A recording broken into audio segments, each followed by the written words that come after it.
Hi there, and welcome to Hectic Eclectic. Today we're going to talk about the apocalypse. Why do we romanticize it?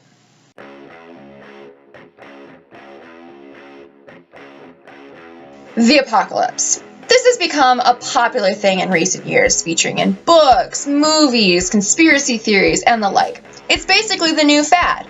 Hunger Games, Riddick, Mad Max, The Day After Tomorrow, The 100, After the Dark. There's hundreds of these stories out there. That's not to say the human race only just came up with the idea of an apocalypse, but we seem to be far more fascinated with it nowadays, to the point that people actually fantasize about an apocalypse. Don't believe me?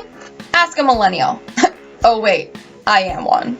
Millennials are, in my experience, the most likely to romanticize about the apocalypse. How could they not? It's in their books, their movies, their TV shows. They spend so much time thinking about an apocalypse that they actually have a favorite type of apocalypse. The most popular one being zombies. No doubt this has to do with The Walking Dead and Zombieland and countless other pop culture representations of the zombie apocalypse. And monopolizing on that are the zombie hunting video games because, that's preparing people to hunt zombies in real life. And then there are even surveys that one can take to see how long they would survive a zombie apocalypse based on their reaction to specific situations. Yet, it's all a joke. Millennials, or people of all ages, can imagine a fantasy world where they survive the apocalypse, whatever form it may take. But the truth is that most of us, if not all of us, will die in the apocalypse. Why? Well, first because of lack of preparation.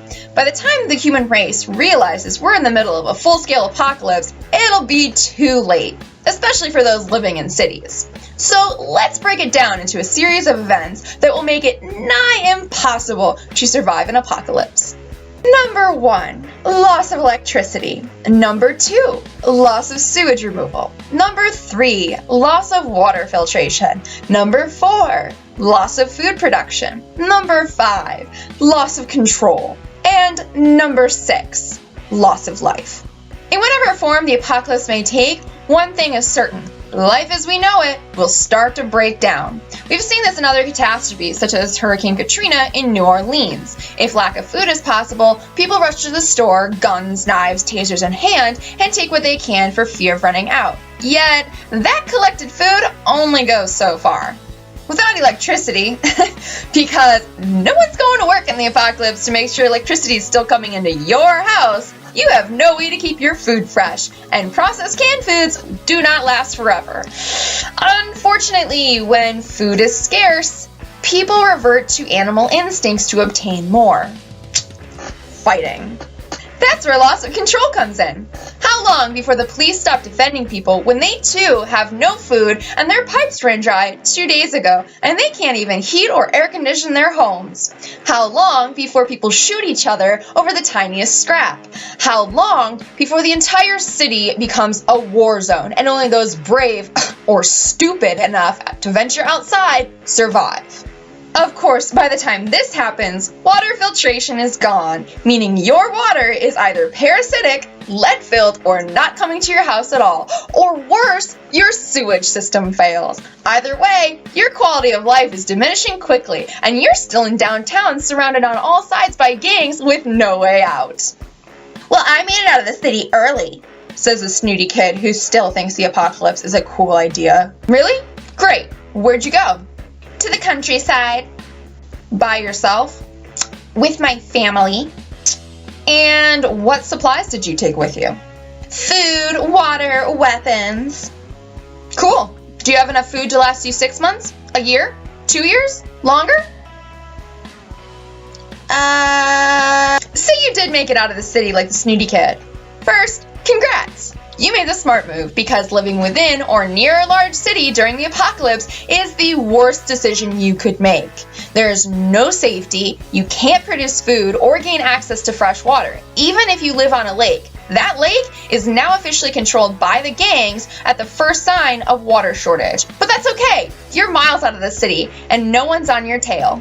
So you brought a couple guns and knives, a few weeks worth of food and water, but now what? Where do you go? You can't go north. The zombies may not like the cold, but neither do the plants. In other words, you can't grow crops for 5 to 7 months of the year.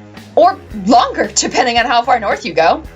So you're either pickling a lot of fruits and veggies to keep enough food for the winter, or you're hunting game so you can salt the meat and preserve it. Either way, it's not ideal. You'll be lucky if you make it through the first winter, and that's if you don't lose your crops to bugs, rabbits, or looters, because they're going to be everywhere. South it is! Say you settle somewhere along the Mason-Dixon line. South, but not overly hot south. Now you have to set up a shelter for you and your family and protect it from looters. Or zombies, depending on your apocalypse. Or both. Then you have to get to farming and maybe hunting, a way to feed yourselves. Make sure you have a source of fresh, clean water nearby, unless you chose the nuclear apocalypse, in which case the entire world is now covered in ash and your water source is contaminated, along with your air. After that, oh crap! Johnny just nicked himself on the barbed wire fence you're using around the property, and now it's infected. What are you gonna do? You can't run to the local pharmacy and pick up some antibiotics. Nope, that leg has to come off, or poor Johnny's dead, because the apocalypse will set us back hundreds of years in healthcare, because no one's going into the factory to make new meds, and you can bet anywhere that has meds is either looted or a trap. I could go on for days about this, but I think you get my point. The apocalypse is not a good idea, nor should it ever exist in our future. Yet, for some reason, people are still romanticizing about their lives in the apocalypse. Why? Why do they think life post-apocalypse would be so cool when they can't even keep themselves alive during the apocalypse, much less are aware of what will happen?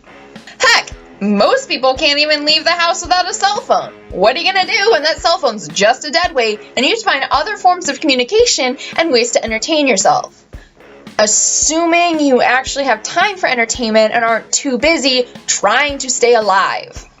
It just doesn't make any sense to me, but what I think it comes down to is that people often have superhero syndrome. They think they're invincible. They hear stories about people getting injured, dying, kidnapped, and they think, oh, that'll never happen to me.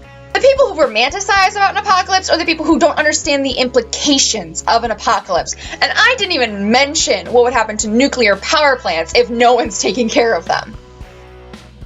So, do you still think you'd survive in the apocalypse? Let me know in the comments below, and if you like this video, make sure to like and subscribe, and I will see you guys next week with another video on Hectic Eclectic.